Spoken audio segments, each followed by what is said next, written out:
Hi everyone, നമ്മളിന്ന് നോക്കാൻ പോകുന്നത് ലോക്കോമോഷൻ ആൻഡ് മൂവ്മെൻറ്റ് എന്ന് പറയുന്ന ടോപ്പിക്കാണ്. നമ്മുടെ ബോഡിയിൽ മൂവ്മെൻറ്റ് നടക്കുന്നത് മസിൽസിൻ്റെ ആക്ഷൻ കൊണ്ടാണ്. മസിൽസ് മൂവ് ചെയ്യുമ്പോഴാണ് നമ്മുടെ ഹ്യൂമൻ ബോഡി നമുക്ക് മൂവ് ചെയ്യാൻ സാധിക്കുന്നത്. ഇപ്പോൾ നമ്മൾ നടക്കുമ്പോഴായാലും അല്ലെങ്കിൽ നമ്മൾ ഭക്ഷണം കഴിക്കുമ്പോഴായാലും ഒരുപാട് മസിൽസ് അവിടെ പ്രവർത്തിക്കുന്നുണ്ട്. അപ്പോൾ അതിൻ്റെ പ്രവർത്തനം കൊണ്ട് മാത്രമാണ് നമുക്ക് മൂവ് ചെയ്യാൻ പറ്റുന്നുള്ളത്. നമ്മുടെ ബോഡിക്കകത്ത് മൂവ്മെൻറ്റ് സാധിക്കുന്നത് ഈ മസിൽസ് കൊണ്ടാണ്. അപ്പോൾ നമ്മൾ ആദ്യം നോക്കുന്നത് ഹ്യൂമൻ മസ്കുലർ സിസ്റ്റമാണ്. ഹ്യൂമൻ മസ്കുലർ സിസ്റ്റത്തിനകത്ത് മെയിനായിട്ട് ഇൻക്ലൂഡ് ചെയ്യുന്നത് മസിൽസാണ്, which are mesoderm in origin.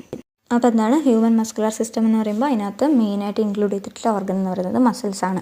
നമ്മളിപ്പോൾ റെസ്പിറേറ്ററി സിസ്റ്റത്തിനകത്തായാലും ന്യൂറൽ കൺട്രോൾ ആൻഡ് കോർഡിനേഷനും അതിനകത്തൊക്കെ ഒരുപാട് ഓർഗൻസ് പഠിച്ചില്ലേ. ഇതിനകത്ത് നമുക്കാകെ ഏതാണുള്ളത്? നമ്മുടെ മസിൽസ് മാത്രമാണ് ഉള്ളത്. ഇനി നമ്മുടെ മസിൽസ് എന്ന് പറയുന്നത് നമ്മുടെ ടോട്ടൽ ബോഡി വെയ്റ്റിൻ്റെ 40 to 50% എന്താണ്? ബോഡി വെയ്റ്റാണ്. നിങ്ങളൊന്ന് ശ്രദ്ധിച്ചാൽ മനസ്സിലാവും. നമ്മുടെ കൈക്കകത്ത് മസിലുണ്ട്, കാലിനകത്ത് മസിലുണ്ട്, നമ്മുടെ തലക്ക് മസിലുണ്ട്, നമ്മുടെ തല നമ്മുടെ മുഖത്തിനകത്ത് മസിലുണ്ട്, പിന്നെ എല്ലായിടത്തും മസിൽസ് ഉണ്ട് അല്ലെ, കണ്ണിനകത്ത് വരെ മസിൽസ് ഉണ്ട്. So muscles constitute 40 to 50% of the body weight. പിന്നെ മസിൽസിൻ്റെ പ്രോപ്പർട്ടീസ് പറയുകയാണെങ്കിൽ muscles have excitability, contractility, extensibility and elasticity.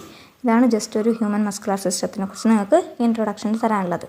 എന്താണ് മസ്കുലർ സിസ്റ്റത്തിനകത്ത് മെയിനായിട്ടുള്ള ഓർഗൻ മസിലാണ്. 40 to 50% നമ്മുടെ ബോഡി വെയ്റ്റിനകത്ത് മസിൽസ് തന്നെയാണ്. പിന്നെ മസിൽസിൻ്റെ പ്രോപ്പർട്ടീസാണ് പറഞ്ഞത്. എന്തൊക്കെയാണ്? Excitability, contractility, extensibility and elasticity. ഇത്രയാണ് ഹ്യൂമൻ മസ്കുലർ സിസ്റ്റത്തിനെ കുറിച്ച് ജസ്റ്റ് ഒരു ഇൻട്രൊഡക്ഷൻ തരാനുള്ളത്. ഇനി അടുത്തായിട്ട് നമ്മൾ നോക്കുന്നത് ടൈപ്സ് ഓഫ് മസിൽസാണ്. നമ്മുടെ മസിൽ എന്ന് പറയുമ്പോൾ എല്ലാം ഒരേ ടൈപ്പ് അല്ല, ഡിഫറെൻറ്റ് ടൈപ്സ് ഓഫ് മസിൽസ് ഉണ്ട്. ബേസ്ഡ് ഓൺ ദ ലൊക്കേഷൻ, നമ്മൾ ലൊക്കേഷൻ വെച്ച് നോക്കുകയാണെങ്കിൽ നമ്മുടെ ബോഡിക്കകത്ത് എവിടെയാണ് സിറ്റുവേറ്റ് ചെയ്യുന്നത് ആ ലൊക്കേഷൻ വെച്ച് നോക്കുകയാണെങ്കിൽ 3 ടൈപ്സ് ഓഫ് മസിൽസാണ് മെയിനായിട്ടുള്ളത്. They are skeletal muscle, smooth muscle, അല്ലെങ്കിൽ അതുപോലെ തന്നെ കാർഡിയാക് മസിൽ. അപ്പോൾ ഇതെന്ത് ബേസ്ഡ് ക്ലാസിഫിക്കേഷനാണ്? Based on the location. Based on location muscles are of 3 types: skeletal muscle, smooth muscle, അതുപോലെ തന്നെ കാർഡിയാക് മസിൽ. ഈ സ്കെലിറ്റൽ മസിലിനെയാണ് നമ്മൾ സ്ട്രൈയേറ്റഡ് മസിൽ എന്നുകൂടി അറിയപ്പെടുന്നത്.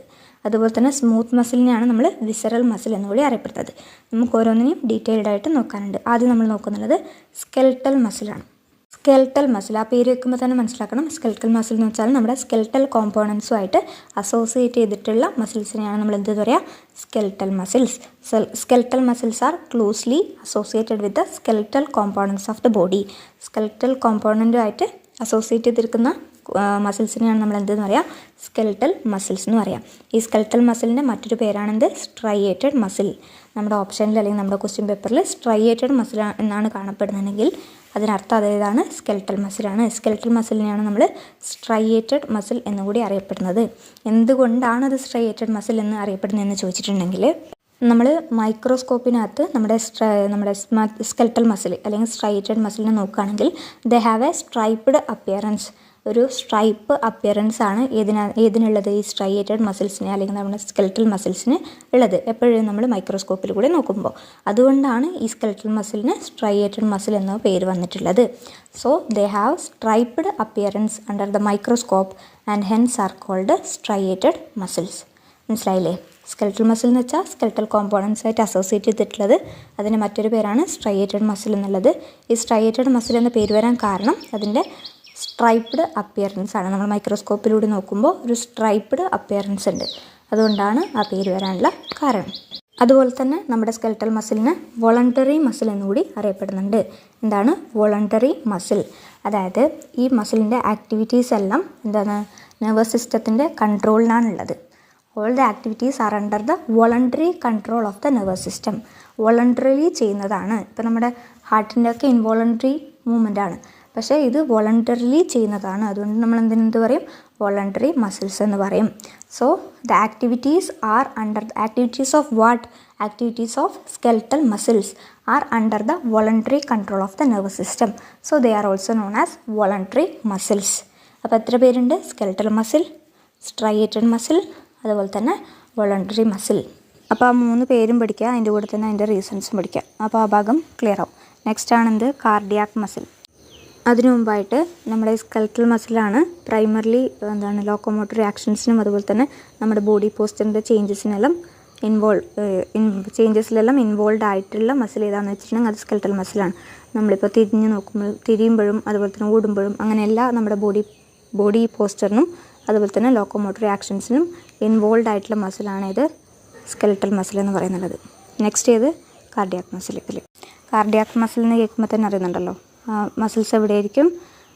Cardiac muscles are the muscles of ഹാർട്ടിൻ്റെ മസിൽസിനെയാണ് നമ്മൾ എന്തെന്ന് പറയാം, കാർഡിയാക് മസിൽസ് എന്ന് പറയാം. പിന്നെ കാർഡിയാക് മസിൽസിനെ കുറിച്ച് പറയുകയാണെങ്കിൽ many cardiac muscle cells assemble in a branching pattern to form a cardiac muscle. അതായത് കാർഡിയാക് മസിൽ സെൽസ് ഒരുമിച്ച് അസംബിൾ ചെയ്തിട്ടാണ് എന്ത് ഫോം ചെയ്യുന്നുള്ളത്, ഒരു കാർഡിയാക് മസിൽ ഫോം ചെയ്യുന്നുള്ളത്.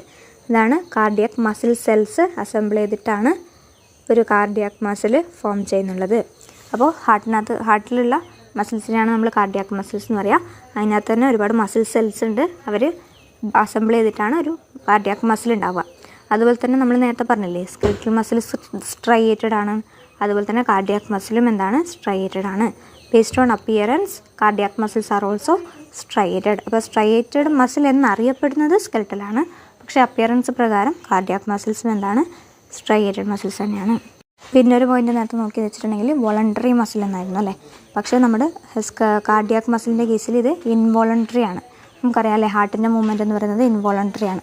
അതുകൊണ്ട് തന്നെ ഏതാണ് കാർഡിയാക് മസിൽ എന്ന് പറയുന്നതും ഇൻവോളണ്ടറി ആണ്. So they are involuntary in nature as the nervous system does not control their activities directly. Nervous system directly നമ്മുടെ ഹാർട്ടിൻ്റെ മസിൽസിൻ്റെ ആക്ടിവിറ്റീസിനെ കൺട്രോൾ ചെയ്യുന്നില്ല.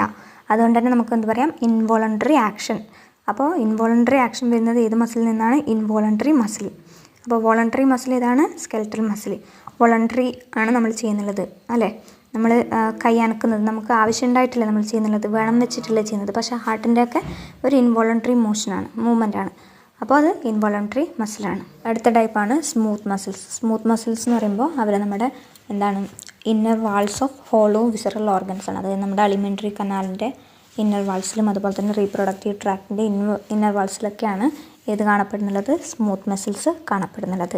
അപ്പോൾ സ്കെലറ്റൽ മസിൽസ് എന്ന് പറയുമ്പോൾ സ്കെലറ്റൽ ആക്ടിവിറ്റീസായിട്ട് റെസ്പോൺസിബിൾ ആയിട്ടുള്ള സ്കെലറ്റൽ കോമ്പോണൻസായിട്ട് അസോസിയേറ്റ് ചെയ്തിട്ടുള്ള മസിൽസാണ്. കാർഡിയാക് എന്ന് പറയുമ്പോൾ കാർഡിയാക് മസിൽസുമായിട്ട് നമ്മുടെ ഹാർട്ടുമായിട്ട് അസോസിയേറ്റ് ചെയ്തിട്ടുള്ള മസിൽ.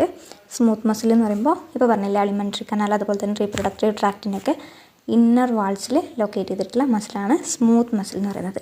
ഇതിനകത്ത് നമ്മൾ നേരത്തെ പറഞ്ഞ രണ്ട് ടൈപ്പിലും സ്ട്രയേഷൻ ഉണ്ടായിരുന്നില്ലേ, ഇതിനകത്ത് അങ്ങനത്തെ ഒരു സ്ട്രയേഷൻ ഇല്ല. Do not exhibit any striation and are smooth in appearance. അതുകൊണ്ടാണ് സ്മൂത്ത് മസിൽ എന്ന പേര് വന്നത്. പിന്നെ വിസറൽ മസിൽസ് എന്ന് കൂടി പറയും, അല്ലെങ്കിൽ എന്താണ് നോൺ സ്ട്രയേറ്റഡ് മസിൽ എന്ന് പറയും.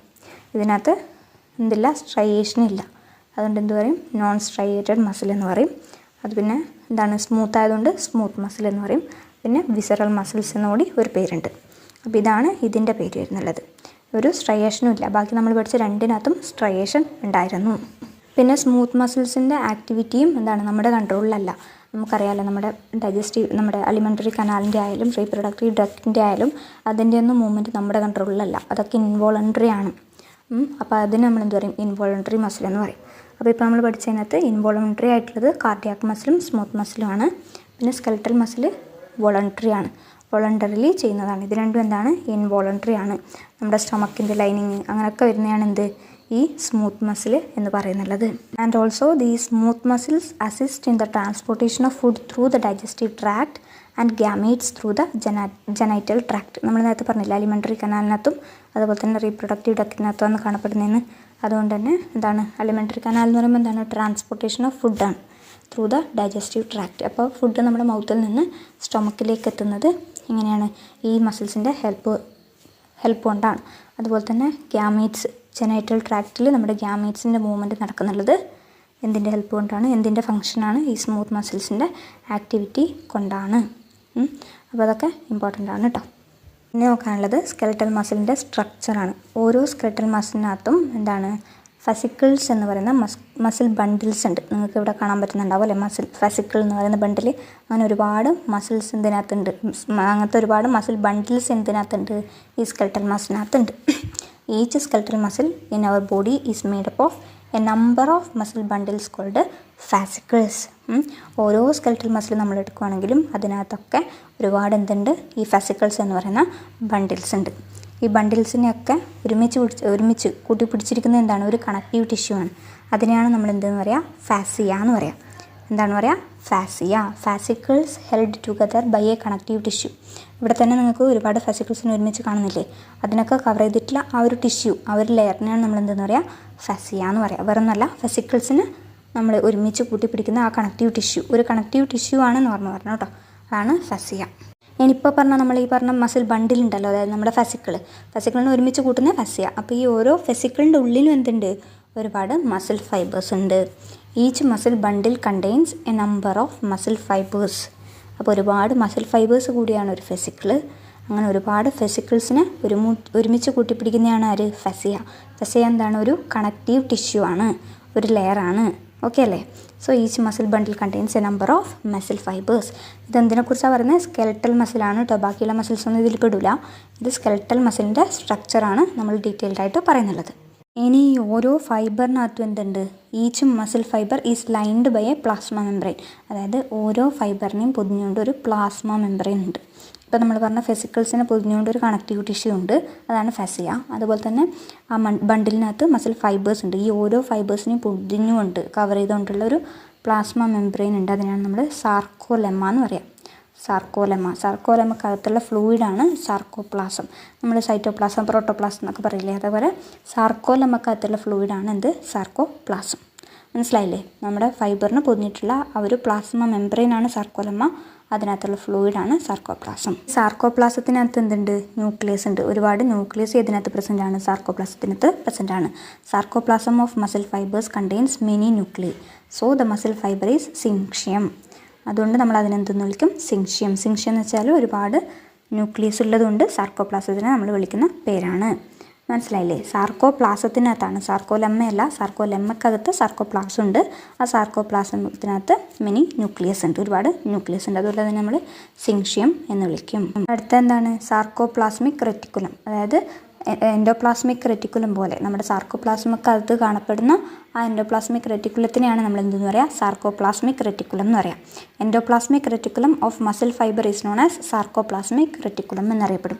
ഈ സാർക്കോപ്ലാസ്മിക് റെറ്റിക്കുലം എന്താണ്, it is the store house of calcium ions. നമുക്കറിയാമല്ലേ, നമ്മുടെ മസിലിൻ്റെ ആക്ടിവിറ്റിക്ക് കാൽഷ്യം അയോൺസ് ആവശ്യമാണ്. അപ്പോൾ അങ്ങനെ ആവശ്യം വരുന്ന കാൽഷ്യം അയോൺസിൻ്റെ സ്റ്റോർ ഹൗസ് എന്ന് പറയുന്നത് എന്താണ്, നമ്മുടെ സാർക്കോപ്ലാസ്മക്കകത്തുള്ള എൻഡോപ്ലാസ്മിക് റെറ്റിക്കുലമാണ്. അതിനാണ് നമ്മൾ സാർക്കോപ്ലാസ്മിക് റെറ്റിക്കുലം എന്ന് വിളിക്കുക. അടുത്തതാണ് മയോഫൈബ്രിൽസ്. മയോഫൈബ്രിൽസ് എന്ന് വെച്ചാൽ നമ്മളിപ്പോൾ പറഞ്ഞില്ലേ ഫാസിക്കിൾസിനകത്ത് നമ്മുടെ മസിൽ ഫൈബേഴ്സിനെ പൊതിഞ്ഞുകൊണ്ട് ഒരു സാർക്കോലെമ്മ, ആ സാർക്കോലെമ്മക്കകത്ത് സാർക്കോപ്ലാസം, ആ സാർക്കോപ്ലാസ്മക്കകത്ത് എന്താണ്, large number of parallelly arranged filaments ഉണ്ട്. സാർക്കോപ്ലാസത്തിനകത്ത് ഒരുപാട് ഫിലമെൻറ്റ്സ് ഉണ്ട്, നമ്മൾ പാരലലി അറേഞ്ച് ചെയ്തിട്ടുള്ള ഫിലമെൻറ്റ്സ് ഉണ്ട്. അതിനാണ് നമ്മൾ എന്തെന്ന് പറയുക, മയോ ഫിലമെൻറ്റ്സ് എന്ന് പറയും. മസിലിനകത്ത് പാരലലി അറേഞ്ച് ചെയ്തിട്ടുള്ള ഫിലമെൻറ്റ്സ് ആണ് മയോ ഫിലമെൻറ്റ്സ് എന്ന് പറയാം.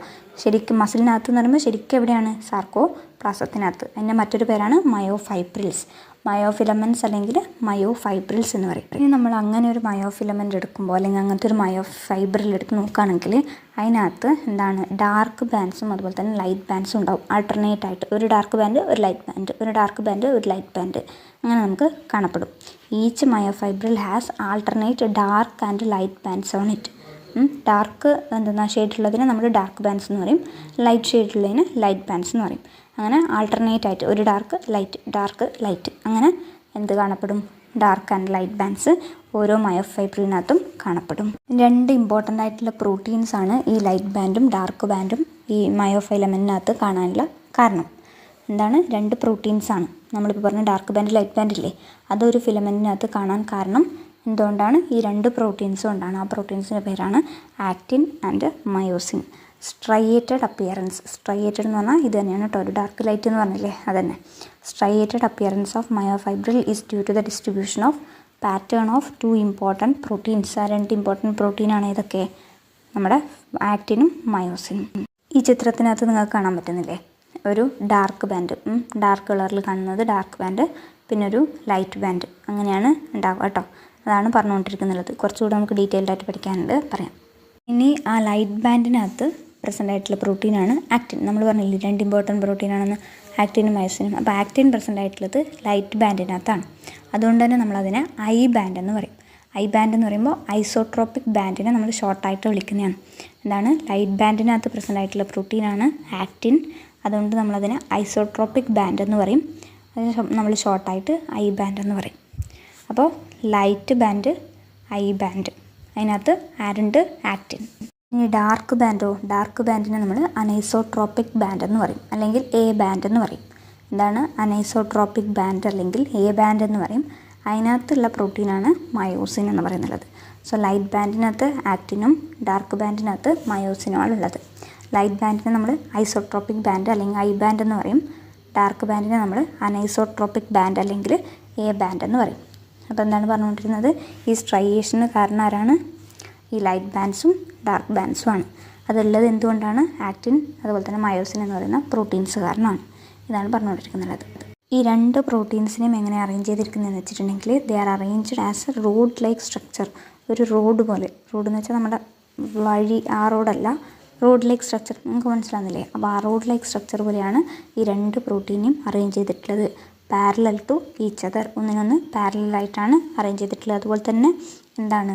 മയോഫൈബ്രിൽസിന് ലോഞ്ചിറ്റ്യൂഡിനൽ ആക്സിസ്, അങ്ങനെ മയോഫൈബ്രിൽസിന് ലോഞ്ചിറ്റ്യൂഡായിട്ട് ഓരോന്നും പാരലലായിട്ടാണ് ഈ രണ്ട് പ്രോട്ടീൻസിനെയും അടുക്കി വെച്ചിരിക്കുന്നത്, ഒരു road like സ്ട്രക്ചറായിട്ട്.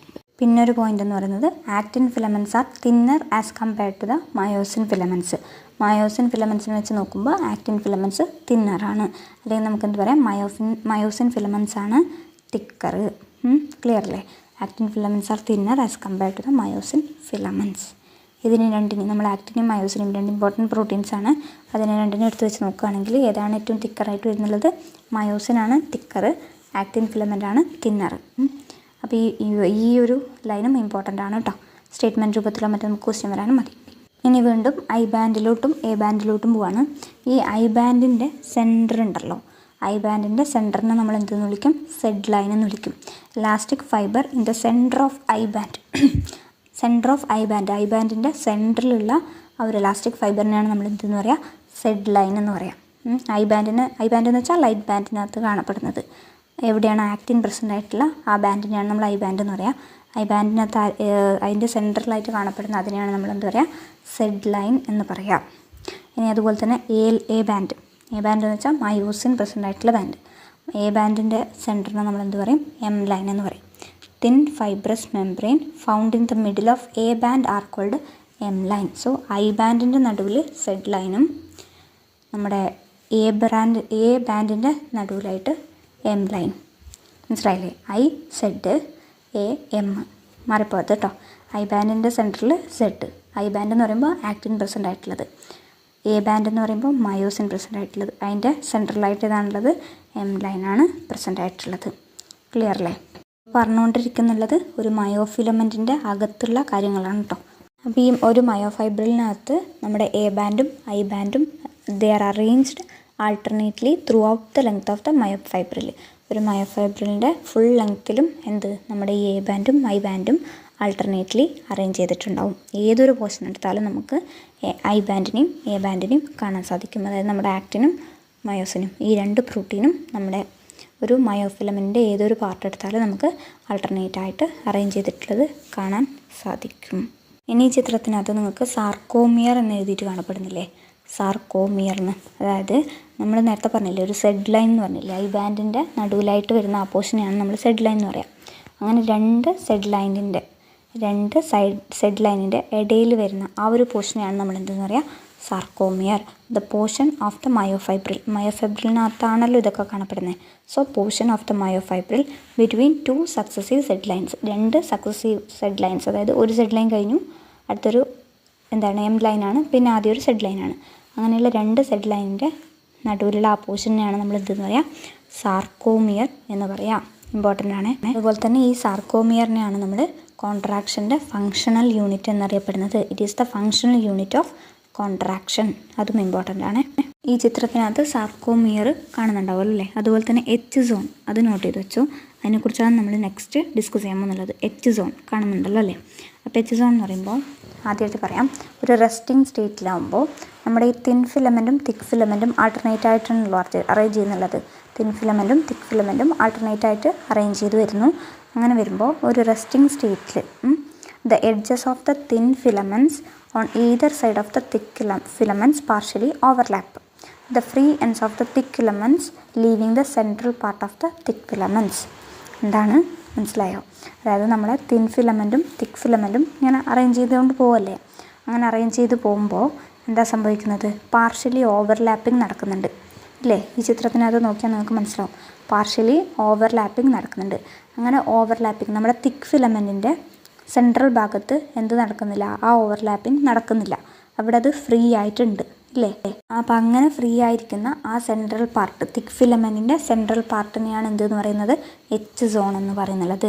The central part of the thick filament. ബാക്കിയൊക്കെ ഓവർലാപ്പ് ചെയ്തിട്ടുണ്ട് അല്ലേ? തിൻ ഫിലമെൻറ്റും തിക്ക് ഫിലമെൻറ്റും തമ്മിൽ ഓവർലാപ്പിംഗ് നടക്കുന്നുണ്ട്.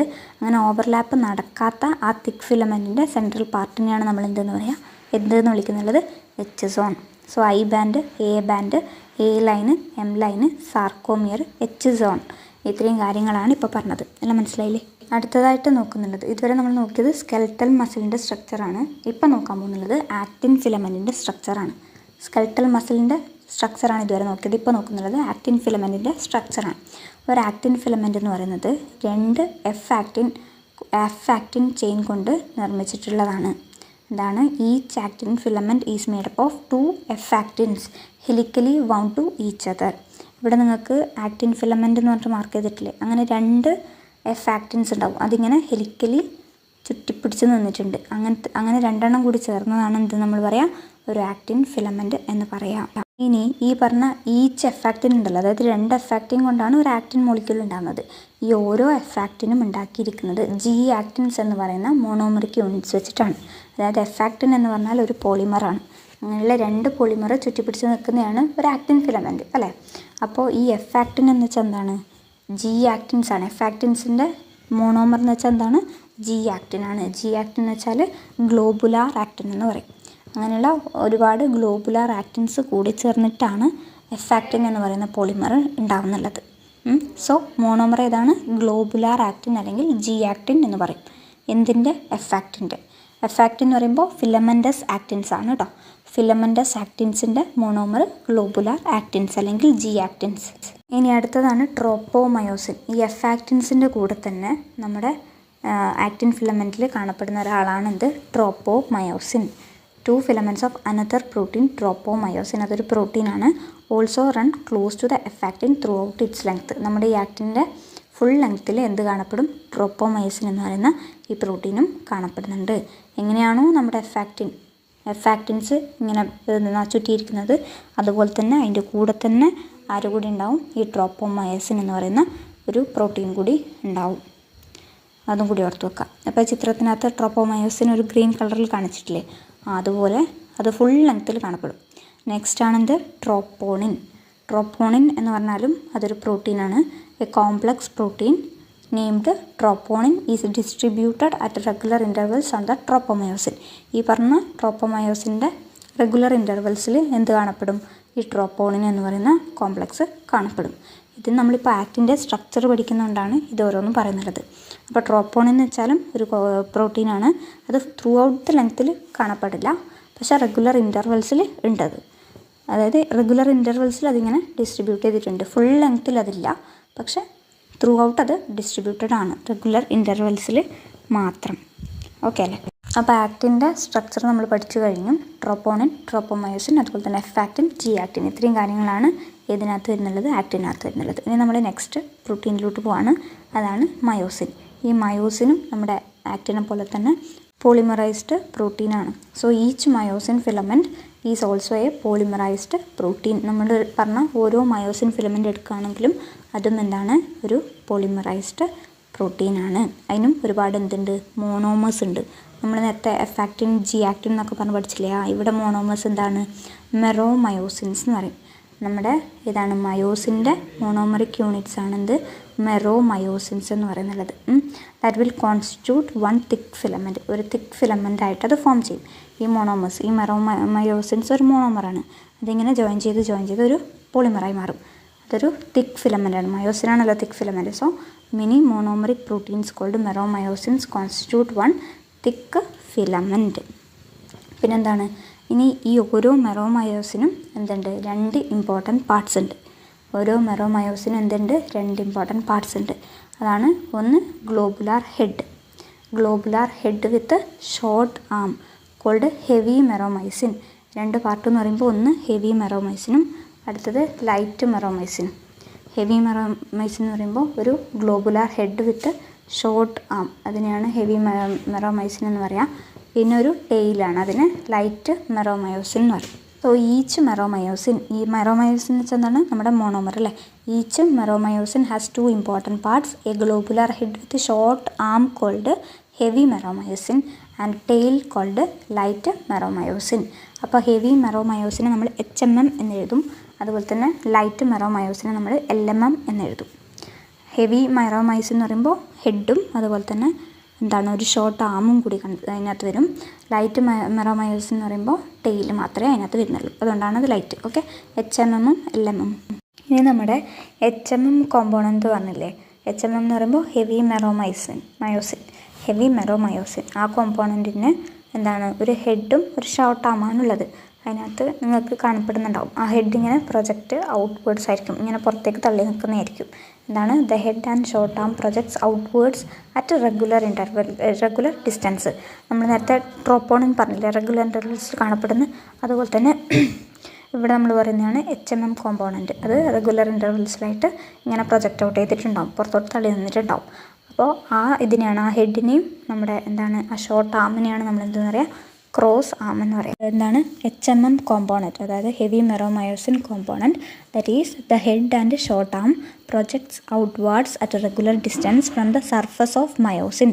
ഈ മയോസിൻ്റെ സർഫസിൽ നിന്ന് അത് പുറത്തേക്ക് തള്ളി നിൽക്കും. And is known as cross arm. അതിനെയാണ് നമ്മൾ എന്തെന്ന് പറയുക, ക്രോസ് ആം എന്ന് അറിയപ്പെടുക. പിന്നെ എന്താണ് അതിൻ്റെ ഇമ്പോർട്ടൻസ് എന്ന് പറയുന്നത്, the globular head is an active ATPase enzyme. ഒരു ATPase എൻസൈമാണ് എന്തെന്ന്, ഈ ഗ്ലോബുലാർ ഹെഡ് എന്ന് പറയുന്നത് ഒരു ആക്റ്റീവായിട്ടുള്ള ATPase എൻസൈമാണ്. And has binding sites. ഒരു എൻസൈം എന്ന് പറയുമ്പോൾ അതിനൊരു ബൈൻഡിങ് സൈറ്റ് ഉണ്ടാവുമല്ലോ. And has binding sites for ATPase എൻസൈമാണ്. അതുകൊണ്ട് തന്നെ അതിനെന്തുണ്ട്, ഒരു ബൈൻഡിങ് സൈറ്റ് ഉണ്ട്. എന്തിനുള്ള ബൈൻഡിങ് സൈറ്റ്, ATPക്കുള്ളത്. ആൻഡ് ആക്റ്റീവ് സൈറ്റ്സ് ഫോർ ആക്റ്റിനും അതുപോലെ തന്നെ ഈ ATPക്കും ബൈൻഡിങ് സൈറ്റും അതുപോലെ തന്നെ ആക്റ്റീവ് സൈറ്റ്സും ഉണ്ട്. ഏതിൻ്റെ കേസാണ് പറഞ്ഞത്, ഗ്ലോബുലാർ ഹെഡിൻ്റെ കേസാണ് പറഞ്ഞത്. ഇതാണ് സ്ട്രക്ചർ ഓഫ് ആക്റ്റിനും മയോസിനും. ഇത്രയും പഠിച്ചില്ലേ. ഇനി നമുക്ക് നോക്കാനുള്ളത് സ്ലൈഡിങ് ഫിലമെൻ്റ് തിയറിയാണ്. ഓക്കെ, എന്താണ് മെക്കാനിസം ഓഫ് മസിൽ കോൺട്രാക്ഷൻ, അല്ലെങ്കിൽ നമ്മളതിനെന്ത് പറയും, സ്ലൈഡിങ് ഫിലമെൻ്റ് തിയറി എന്ന് പറയും. അതായത് എങ്ങനെയാണ് ഈ മസിൽ കോൺട്രാക്ട് ചെയ്യുന്നത് അതുപോലെ തന്നെ റിലാക്സ് ചെയ്യുന്നത് എന്നൊക്കെ കാര്യങ്ങളാണ് ഇതിനകത്ത് വരിക. നമുക്കതൊന്ന് നോക്കാം. Sliding filament theory states that contraction of a muscle fiber takes place by the sliding of thin filaments over the thick filaments. ഇങ്ങനെയാണ് ഒരു മസിൽ ഫൈബറിൻ്റെ കോൺട്രാക്ഷൻ എന്ന് പറയുമ്പോൾ ഇങ്ങനെയാണ്, തിൻ ഫിലമെൻറ്റ്സ് തിക്ക് ഫിലമെൻറ്റ്സിൻ്റെ മേലേക്ക് വരും. Thin filaments over the sliding of thin filaments over the thick filaments. നമ്മൾ കഴിഞ്ഞ ക്ലാസ്സിൽ പഠിച്ചു തിൻ ഫിലമെൻറ്റ്സ് എന്താണ്, തിക്ക് ഫിലമെൻറ്റ്സ് എന്താണെന്നൊക്കെ പഠിച്ചിരുന്നില്ലേ. അപ്പോൾ തിൻ ഫിലമെൻറ്റ്സ് എന്ന് വെച്ചാൽ ഏതാണ്, ആക്റ്റിനാണ്. ഒന്നുകൂടെ പറയാണ്, തിൻ എന്ന് വെച്ചാൽ ആക്റ്റിനും തിക്ക് മയോസിനുമാണ്. അപ്പോൾ തിൻ ഫിലമെൻറ്റ്സ് എവിടെ വരും, തിക്ക് ഫിലമെൻറ്റ്സിൻ്റെ മേലേക്ക് വരും. അതിനെയാണ് നമ്മൾ എന്ത് പറയുക, കോൺട്രാക്ഷൻ എന്ന് പറയുക. അതാണ് ഈ സ്ലൈഡിങ് ഫിലമെൻറ്റ് തിയറിയിലൂടെ പറയുന്നുള്ളത്. അപ്പോൾ സ്ലൈഡിങ് ഫിലമെൻറ്റ് തിയറിയിൽ എന്താ സംഭവിക്കുന്നത്, നമ്മുടെ മസിൽ ഫൈബറിൻ്റെ കോൺട്രാക്ഷനാണ്. എങ്ങനെയാണ് ഈ മസിൽ ഫൈബർ കോൺട്രാക്ഷൻ വരുന്നുള്ളത്, ഇവിടെ നമ്മുടെ തിക്ക് ഫിലമെൻറ്റ്സിൻ്റെ മേലേക്ക് തിൻ ഫിലമെൻറ്റ്സ് വരുന്നു. ഈ മസിൽ കോൺട്രാക്ഷൻ പറഞ്ഞിരിക്കുന്നത് വേറെയും തിയറീസ് ഉണ്ട് കേട്ടോ, പക്ഷേ സ്ലൈഡിങ് ഫിലമെൻ്റ് തിയറിയിലാണ് ബെസ്റ്റ് എക്സ്പ്ലെയിൻ ചെയ്തിട്ടുള്ളത്. ഓക്കെ, വേറെയും തിയറീസ് ഉണ്ട്, പക്ഷേ it was best explained by the sliding filament theory. പിന്നെ നമ്മുടെ തിൻ ഫിലമെൻറ്റ്സ് എപ്പോഴാണ് തിക്ക് ഫിലമെൻറ്റ്സിൻ്റെ മേലെ പോയി നിൽക്കുന്നുള്ളത്, it is initiated by a signal send by the central nervous system. Central nervous സിസ്റ്റത്തിൽ നിന്ന് ഒരു സിഗ്നൽ സെൻഡ് ചെയ്യും, അപ്പോഴാണ് ഈ മസിൽ കോൺട്രാക്ഷൻ നടക്കുക. അല്ലാണ്ട് തോന്നുമ്പോഴൊക്കെ നടക്കില്ല കേട്ടോ. ഒരു സിഗ്നൽ എവിടെ നിന്ന് കിട്ടണം, നമ്മുടെ കൺട്രോൾ ചെയ്യുന്ന ആരാണ്, ബ്രെയിനാണ് അല്ലേ. അവിടെ നിന്ന് ഒരു സിഗ്നൽ വരണം. ആ സിഗ്നൽ ഏത് വഴിയാണ് വരിക, ഒരു മോട്ടോർ ന്യൂറോൺ. നമ്മൾ സെൻസറി ന്യൂറോണും മോട്ടോർ ന്യൂറോൺസും പഠിച്ചതാണ്. മോട്ടോർ ന്യൂറോൺസ് എന്ന് വെച്ചാൽ എന്താണ്, മോട്ടോർ ന്യൂറോൺസ് എന്ന് വെച്ചാൽ എന്താണ്, സെൻട്രൽ നെർവസ് സിസ്റ്റത്തിൽ നിന്ന് നമ്മളുടെ ഇതിലേക്ക് മെസ്സേജ് വരുന്ന ആ ന്യൂറോൺസിനെയാണ് നമ്മൾ എന്ത് പറയുക, മോട്ടോർ ന്യൂറോൺസ് എന്ന് പറയാം. അപ്പോൾ അങ്ങനെ ഒരു സിഗ്നൽ വന്നതിന് ശേഷമാണ് എന്ത് നടക്കുക, ഈ കോൺട്രാക്ഷൻ നടക്കുക. പിന്നെ ഒരു മോട്ടോർ യൂണിറ്റ് എന്ന് വെച്ചാൽ എന്താണ്, ഒരു മോട്ടോർ യൂണിറ്റ് എന്ന് വെച്ചാൽ a motor neuron along with the muscle fibres connected to it. അതായത് ഈ മസിൽ ഫൈബേഴ്സിൻ്റെ കൂടെ ആര് കണക്ട് ചെയ്യും, മോട്ടോർ ന്യൂറോൺ കണക്ട് ചെയ്യും. അങ്ങനെയുള്ള ആ ഒരു യൂണിറ്റിനെയാണ് നമ്മൾ എന്ത് പറയുക, മോട്ടോർ യൂണിറ്റ് എന്ന് പറയുക. എന്താണ്, മോട്ടോർ ന്യൂറോണും അതുപോലെ തന്നെ മസിൽ ഫൈബേഴ്സും കണക്ട് ചെയ്യുന്ന ആ ഒരു യൂണിറ്റിനെയാണ് നമ്മൾ എന്തെന്ന് പറയുക, മോട്ടോർ യൂണിറ്റ് എന്ന് പറയാം. എവിടെ നിന്നാണ് ഈ മോട്ടോർ ന്യൂറോൺ വന്നത്? സെൻട്രൽ നെർവസ് സിസ്റ്റത്തിൽ നിന്ന് നമുക്ക് ഇൻഫർമേഷൻ കിട്ടണം, മസിൽ കോൺട്രാക്റ്റ് ചെയ്യുന്നുള്ള ഒരു ഇൻഫർമേഷൻ കിട്ടണം. അതിനുവേണ്ടിയാണ് നമ്മളിപ്പോൾ മോട്ടോർ ന്യൂറോണിനെ കുറിച്ച് പറഞ്ഞുകൊണ്ടിരിക്കുന്നത്. So A motor neuron along with the muscle fibers connected to it constitutes a motor unit. Next എന്താണ്? നെക്സ്റ്റ് പറയുന്നുള്ളത് ന്യൂറോ മസ്കുലാർ ജംഗ്ഷൻ. എന്താണ് ന്യൂറോ മസ്കുലാർ ജംഗ്ഷൻ? നമ്മളെ ഈ മോട്ടോർ ന്യൂറോണും നമ്മളിപ്പോൾ പറഞ്ഞ നമ്മുടെ മസിൽ ഫൈബേഴ്സും ജോയിൻ ചെയ്യില്ലേ, അപ്പോൾ ഉണ്ടാകുന്ന ഒരു ജംഗ്ഷൻ ഉണ്ടല്ലോ, അതിനെയാണ് പറയുക neuro muscular junction. Neuron muscular അല്ല, ന്യൂറോ മസ്കുലാർ ജംഗ്ഷൻ അല്ലെങ്കിൽ മോട്ടോർ എൻഡ് പ്ലേറ്റ് എന്ന് പറയും. നമ്മൾ സിനാപ്റ്റിക് ക്ലെഫ്റ്റ് ഒക്കെ പഠിച്ചിട്ടുണ്ടായിരുന്നില്ലേ, അതേപോലെ തന്നെയാണ് ഇവിടെ നമ്മുടെ മോട്ടോർ ന്യൂറോണും അതുപോലെ തന്നെ നമ്മുടെ മസിൽ ഫൈബറും തമ്മിൽ കണക്ട് ചെയ്യുമ്പോൾ ചെറിയൊരു ജംഗ്ഷൻ, അത് രണ്ടും തമ്മിലുള്ള ആ ജംഗ്ഷനെയാണ് നമ്മൾ എന്തെന്ന് പറയുക? Neuro muscular junction. ആ മസ്കുലാർ ജംഗ്ഷൻ്റെ ന്യൂറോ മസ്കുലാർ ജംഗ്ഷൻ്റെ മറ്റൊരു പേരാണ് എന്ത്? Motor end plate. ആ പേര് കേൾക്കുമ്പോൾ തന്നെ മനസ്സിലാണ് ന്യൂറോ മസ്കുലാർ. ന്യൂറോണും മസിലും തമ്മിൽ ജോയിൻ ചെയ്യുന്ന ആ ജംഗ്ഷൻ, അതാണ് ന്യൂറോ മസ്കുലാർ ജംഗ്ഷൻ. മറ്റൊരു പേരാണ് മോട്ടോർ എൻഡ് പ്ലേറ്റ്. അപ്പോൾ ഈ ന്യൂറോ മസ്കുലാർ ജംഗ്ഷനിൽ ന്യൂറോ ട്രാൻസ്മിറ്റേഴ്സിനെ റിലീസ് ചെയ്യും. എപ്പോഴെന്ന് വെച്ചിട്ടുണ്ടെങ്കിൽ നമ്മൾ നേരത്തെ പറഞ്ഞില്ലേ, മോട്ടോർ ന്യൂറോൺസിൽ നിന്ന് നമുക്ക് സെൻട്രൽ നെർവസ് സിസ്റ്റത്തിൽ നിന്ന് മോട്ടോർ ന്യൂറോൺസ് വഴി നമുക്ക് സിഗ്നൽ കിട്ടണം, മസിൽസ് കോൺട്രാക്റ്റ് ചെയ്യുന്നുള്ള ഒരു സിഗ്നൽ കിട്ടണം. അങ്ങനെ ആ ഒരു ന്യൂറൽ സിഗ്നൽ എവിടെ? നമ്മുടെ ന്യൂറോ മസ്കുലാർ ജംഗ്ഷനിൽ എത്തുമ്പോൾ കുറച്ച് ന്യൂറോ ട്രാൻസ്മിറ്റേഴ്സിന് അവിടെ റിലീസ് ചെയ്യും. ആ ന്യൂറോ ട്രാൻസ്മിറ്റേഴ്സിൻ്റെ പേരാണ് എന്ത്? അസറ്റൈൽ കോളിൻ എന്ന് പറയുന്നുള്ളത്. ഈ അസറ്റൈൽ കോളിൻ എന്ത് ചെയ്യും? ഒരു ആക്ഷൻ പൊട്ടൻഷ്യൽ ക്രിയേറ്റ് ചെയ്യും. എവിടെ? സാർക്കോലെമ്മ. ഈ സാർക്കോലെമ്മ എന്ന് വെച്ചാൽ എന്താണ്? നമ്മുടെ മസിൽ ഫൈബറിൻ്റെ ഒരു പാർട്ടാണ് അല്ലേ. അപ്പോൾ ഈ സാർക്കോലെമ്മക്കകത്ത് ഒരു ആക്ഷൻ പൊട്ടൻഷ്യൽ ക്രിയേറ്റ് ചെയ്യും. ആര് ക്രിയേറ്റ് ചെയ്യും? Acetyl Colin. അസറ്റൈൽ കോളിൻ എന്ന് വെച്ചാൽ എന്താണ്? ഒരു ന്യൂറോ ട്രാൻസ്മിറ്ററാണ്. ഈ ന്യൂറോ ട്രാൻസ്മിറ്റർ എപ്പോഴാണ് റിലീസ് ചെയ്യുന്നത്? ആ ന്യൂറൽ സിഗ്നൽ, നമ്മുടെ സെൻട്രൽ നെർവസ് സിസ്റ്റത്തിൽ നിന്നുള്ള സിഗ്നൽ ഈ ന്യൂറോ മസ്കുലർ ജംഗ്ഷനിൽ എത്തുമ്പോഴാണ് ഈ ന്യൂറോ ട്രാൻസ്മിറ്റേഴ്സിനെ റിലീസ് ചെയ്യുന്നുള്ളത്. അവരെന്ത് ചെയ്യും? ആക്ഷൻ പൊട്ടൻഷ്യൽ ക്രിയേറ്റ് ചെയ്യും. എവിടെ? സാർക്കോലെമ്മക്കകത്ത്. സാർക്കോലെമ്മ എന്ന് വെച്ചാൽ നമ്മുടെ മസിൽ ഫൈബറിൻ്റെ ഒരു പാർട്ട് തന്നെയാണ്. അങ്ങനെ ക്രിയേറ്റ് ചെയ്ത ആ ഒരു ആക്ഷൻ പൊട്ടൻഷ്യൽ നമ്മുടെ മസിൽ ഫൈബേഴ്സിൽ സ്പ്രെഡ് ചെയ്യും. എന്നിട്ട് എന്ത് സംഭവിക്കും? കാൽഷ്യം അയോൺസിനെ റിലീസ് ചെയ്യും. ഇതാണ് ന്യൂറോ ട്രാൻസ്മിറ്റേഴ്സ് റിലീസ് ചെയ്യും, അതൊരു ആക്ഷൻ പൊട്ടൻഷ്യൽ ക്രിയേറ്റ് ചെയ്യും. ആ ആക്ഷൻ പൊട്ടൻഷ്യൽ നമ്മുടെ മസിൽ ഫൈബേഴ്സിന് മൊത്തം സ്പ്രെഡാവും. ആ സ്പ്രെഡാകുമ്പോൾ എന്ത് സംഭവിക്കും? കാൽഷ്യം അയോൺസിനെ റിലീസ് ചെയ്യും. ക്ലിയർ അല്ലേ? ആദ്യം ന്യൂറൽ സിഗ്നൽ ന്യൂറോ മസ്കുലാർ ജംഗ്ഷനിലെത്തുമ്പോൾ ന്യൂറോ ട്രാൻസ്മിറ്റേഴ്സിനെ റിലീസ് ചെയ്തു. നെക്സ്റ്റ് നമ്മുടെ മസിൽ ഫൈബറിനകത്ത് ആക്ഷൻ പൊട്ടൻഷ്യൽ സ്പ്രെഡ് ചെയ്യുമ്പോൾ എന്ത് സംഭവിക്കും? കാൽഷ്യം അയോൺസിനെ റിലീസ് ചെയ്യും. ഇങ്ങനെ റിലീസ് ചെയ്ത കാൽഷ്യം അയോൺസ് എവിടെ പോയി ബൈൻഡ് ചെയ്യും? നമ്മുടെ ട്രോപ്പോണിൻ എന്ന് പഠിച്ചിട്ടില്ലേ, നമ്മൾ ആക്റ്റിൻ ഫിലമെൻസിനകത്ത് റെഗുലർ ഇൻ്റർവെൽസിൽ ഒരു പ്രോട്ടീൻ പ്രസൻ്റ് ആയിട്ടുണ്ട്, അതാണ് ട്രോപ്പോണിൻ. അങ്ങനെയുള്ള ട്രോപ്പോണിൽ പോയിട്ട് എന്ത് ബൈൻഡ് ചെയ്യും? ഈ കാൽഷ്യം. എവിടെ നിന്നാണ് കാൽഷ്യം റിലീസ് ചെയ്തത്? നമ്മുടെ മസിൽ ഫൈബറിനകത്ത് ആക്ഷൻ പൊട്ടൻഷ്യൽ സ്പ്രെഡ് ചെയ്തപ്പോൾ കാൽഷ്യം അയോൺസിനെ റിലീസ് ചെയ്തു. ആ കാൽഷ്യം അയോൺസ് നമ്മുടെ ട്രോപ്പോണിൻ എന്ന് പറയുന്ന സബ് യൂണിറ്റിനകത്ത് പോയിട്ട് ജോയിൻ ചെയ്യും. ആ ജോയിൻ ചെയ്യുന്ന സമയത്ത് എന്ത് സംഭവിക്കുന്നത് വെച്ചാൽ ശരിക്കും നമ്മുടെ മയോസിൻ വന്നിട്ട് ആക്റ്റിനുമായിട്ട് ബൈൻഡ് ചെയ്യണം. അങ്ങനെ ആ മയോസിൻ വന്ന് ബൈൻഡ് ചെയ്യേണ്ട ആ ഒരു സൈറ്റ് ഉണ്ട്, അതിനാണ് നമ്മൾ ആക്റ്റീവ് സൈറ്റ് എന്ന് പറയുക. അത് ശരിക്കും ഇങ്ങനെ അടഞ്ഞു കിടക്കുമായിരിക്കും, അതായത് മാസ്ക് ചെയ്തിട്ടായിരിക്കും ഉണ്ടാവുക. ഈ ട്രോപ്പോണിൻ വന്നിട്ട് അവിടെ ബൈൻഡ് ചെയ്യുമ്പോൾ എന്ത് സംഭവിക്കും? ഈ മാസ്ക് ചെയ്തത് അവിടെ നിന്ന് റിമൂവ് ആവും. അതായത് നമ്മുടെ മയോസിന് ഇനിയിപ്പോൾ നേരെ പോയിട്ട് ആക്റ്റിനുമായിട്ട് ബൈൻഡ് ചെയ്യാൻ പറ്റും. ഇതുവരെ പറ്റിയിട്ടില്ല. അപ്പോൾ നമ്മുടെ ട്രോപ്പോണിനകത്ത് കാൽഷ്യം വന്ന് ബൈൻഡ് ചെയ്യുമ്പോൾ എന്ത് സംഭവിക്കും? ആ മാസ്കിങ് റിമൂവ് ചെയ്യും. ആ സമയത്ത് നമ്മുടെ മയോസിന് പോയിട്ട് ആക്റ്റിനിൽ ബൈൻഡ് ചെയ്യാം. ക്ലിയർ അല്ലേ? ഈ കാൽഷ്യം റിലീസ് ചെയ്ത പാടല്ല കേട്ടോ, ആ കാൽഷ്യത്തിൻ്റെ ലെവൽ കുറച്ച് ഇൻക്രീസ് ചെയ്യണം. നമ്മുടെ ഫൈബറിനകത്ത് നമ്മുടെ കാൽഷ്യം ലെവൽ ഇൻക്രീസ് ചെയ്യുമ്പോൾ എന്ത് സംഭവിക്കും? ആ കാൽഷ്യം പോയിട്ട് നമ്മുടെ ട്രോപ്പോണിൻ എന്ന് പറയുന്ന സബ് യൂണിറ്റിൽ, ആക്റ്റിൻ്റെ ട്രോപ്പോണിൻ എന്ന് പറയുന്ന സബ് യൂണിറ്റിൽ ബൈൻഡ് ചെയ്യും. അവിടുന്ന് അത് ബൈൻഡ് ചെയ്യുമ്പോൾ അതിൻ്റെ ഫലമായിട്ട് നമ്മുടെ മയോസിന് ബൈൻഡ് ചെയ്യേണ്ട ആക്റ്റീവ് സൈറ്റിൻ്റെ മാസ്കിങ് റിമൂവ് ചെയ്യും. ഇത്രയും ക്ലിയർ അല്ലേ? അപ്പോൾ മയോസിൻ്റെ ആക്റ്റീവ് സൈറ്റിൻ്റെ മാസ്കിങ് റിമൂവ് ചെയ്തതോടുകൂടി നെക്സ്റ്റ് എന്ത് ചെയ്യും? ഈ മയോസിൻ പോയിട്ട് ആക്റ്റിനിൽ ബൈൻഡ് ചെയ്യും. അതിന് എവിടുന്ന് എനർജി കിട്ടുന്നത്? Utilising the energy from ATP hydrolysis. ATPയുടെ ഹൈഡ്രോളിസിസിൽ നിന്ന് കിട്ടുന്ന എനർജി ഉപയോഗിച്ചിട്ടാണ് ഈ മയോസിൻ്റെ ഹെഡ് നമ്മുടെ ആക്റ്റിനിലുള്ള ആക്റ്റീവ് സൈറ്റ്സിൽ പോയിട്ട് ബൈൻഡ് ചെയ്യുക. ഓരോ സാധനത്തിനും ജോയിൻ ചെയ്യാൻ ഓരോ സൈറ്റ് ഉണ്ടാവും. ഇവിടെ ആക്റ്റിനകത്ത് ഒരു ആക്റ്റീവ് സൈറ്റ് ഉണ്ടായിരുന്നു, അത് എപ്പോഴും പോയി ജോയിൻ ചെയ്യാൻ പറ്റില്ല, കാരണം അത് മാസ്ക് ചെയ്തിട്ട് ഉണ്ടാവുക. നമ്മുടെ ട്രോപ്പോണിൽ പോയിട്ട് കാൽഷ്യം ബൈൻഡ് ചെയ്യുമ്പോഴാണ് ഇത് ഓപ്പൺ ആവുന്നത്. അപ്പോൾ നമ്മുടെ മയോസിനെന്തെയും അവിടെ പോയി ബൈൻഡ് ചെയ്യും. നമ്മൾ മയോസിൻ പഠിച്ചപ്പോൾ പറഞ്ഞിട്ടില്ലേ, ഒരു ക്രോസ് ആകുമ്പോൾ ഒരു ഹെഡ് ഉണ്ട്, അതിന് ഒരു നെക്ക് ഉണ്ട് എന്നൊക്കെ പറഞ്ഞിട്ടുണ്ടായിരുന്നില്ലേ. അപ്പോൾ ആ ഹെഡ് പാർട്ട് ക്രോസാം ആ പാർട്ടാണ് എവിടെ പോയി ബൈൻഡ് ചെയ്യുന്നുള്ളത്, ഈ ആക്റ്റിനിൽ പോയിട്ട് ബൈൻഡ് ചെയ്യുന്നുള്ളത്. അപ്പോൾ ഒരു ക്രോസ് ബ്രിഡ്ജ് ഫോം ചെയ്യും. എങ്ങനെയാണ്? ആക്റ്റിനും മയോസിനും തമ്മിലുള്ള ഒരു ക്രോസ് ബ്രിഡ്ജ് ഫോം ചെയ്യും. എങ്ങനെ? ഈ ഹെഡ് പോയിട്ട് അതിൻ്റെ ആക്റ്റീവ് സൈറ്റിൽ ഉള്ളിൽ കയറും. അപ്പോൾ ഒരു ക്രോസ് ബ്രിഡ്ജ് പോലെ ഉണ്ടാവും അത്. So it will Leeds the formation of A cross bridge. ഇതിനൊക്കെ എവിടെ നിന്നാണ് എനർജി കിട്ടുന്നത്? ATP ഹൈഡ്രോളിസിസ് ചെയ്യുമ്പോഴാണ് എനർജി കിട്ടുന്നുള്ളത് കേട്ടോ. അത് ഇമ്പോർട്ടൻ്റ് ആണ്. അങ്ങനെ മയോസിൻ വന്ന് ബൈൻഡ് ചെയ്യുമ്പോൾ എന്ത് സംഭവിക്കും? നമ്മുടെ ആക്റ്റിനിലാണല്ലോ ബൈൻഡ് ചെയ്തത്. ആക്റ്റിൻ ഏതാണ്? തിൻ ഫിലമെൻ്റ് ആണ്. മയോസിൻ ഏതാണ്? തിക്ക് ഫിലമെൻ്റ് ആണ്. ഇപ്പോൾ ഈ ചിത്രത്തിനകത്ത് നിങ്ങൾക്ക് തിന്നും തിക്കും കാണുന്നുണ്ടല്ലോ. അപ്പോൾ എന്ത് സംഭവിക്കും? നമ്മുടെ ഈ മയോസിൻ പോയിട്ട് തിൻ ഫിലമെൻ്റായ ആക്റ്റിനിൽ ബൈൻഡ് ചെയ്തു. അപ്പോൾ എന്ത് സംഭവിക്കും? This pulls the attached actin filaments towards the centre of A band.